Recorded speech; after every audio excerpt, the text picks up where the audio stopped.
Hi guys, for today's tutorial, tuturuan ko kayo kung paano magbayad ng ating mga SPayLater ngayong 2026. Una sa lahat, buksan po natin ang ating mga Shopee. At dito po sa ating mga Shopee, pindutin lamang po natin ang ating mga Me or ang ating mga profile. At dito po makikita po natin ang ating mga SPayLater. At dito nga po makikita po natin ang ating mga bills or ang ating mga babayaran. Para po mag-proceed, pinutin lamang po natin itong pay bill. I-maintain lamang po natin ang good records sa pagbabayad para po mas lalo pong tumaas ang ating mga credit limit. At dito nga po makikita na po natin ang ating mga bills for January 5, 2026. Pindutin po natin ang confirm. And then pindutin po natin itong payment method. At dito pipili po tayo ng method sa ating pagbabayad.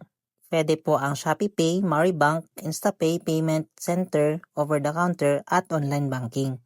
At dito nga po sa Payment Center or e-wallet, nakikita po natin na mayroon pong GCash dito. Dito po ay mayroong 2% na babayaran or admin fee.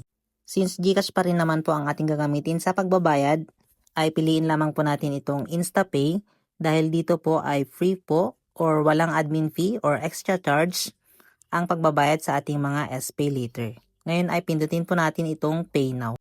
At dito nga po ay magge-generate siya ng QR code. Pindutin lamang po natin itong Save QR code para ma-save po sa ating mga gallery. Pagkatapos ay pindutin lamang po natin ang OK.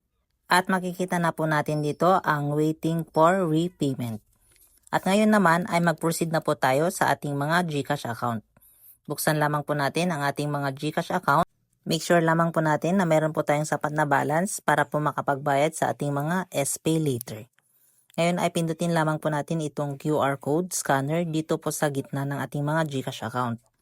Pindutin po natin itong upload QR and then piliin lamang po sa gallery ang QR code na na-download po natin kanina.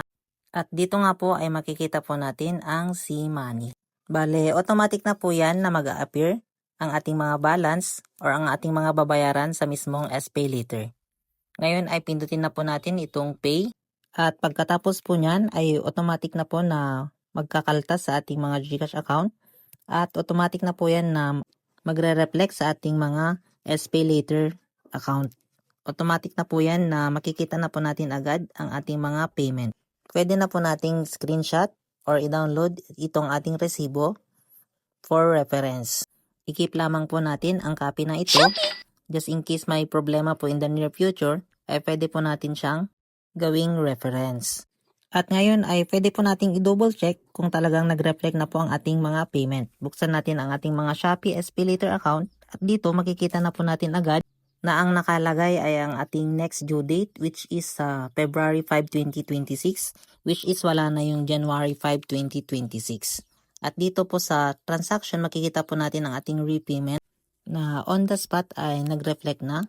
At makikita rin po natin dito po sa notification ng ating mga Shopee account. I-click lamang po natin ang ating mga notification. Dito makikita po natin, congrats, you have successfully repaid your Shopee SPayLater bill. So ganyan lamang po kadali ang magbayad sa ating mga Shopee SPayLater ngayong 2026. Sundan lamang po ang ating step-by-step tutorial para mas madali po ninyong mabayaran ang inyong mga balance. At kung may natutunan kayo sa ating video ngayon, huwag po ninyong kakalimutang pindutin ang subscribe button at bell all para lagi po kayong updated sa lahat ng ating mga bagong content.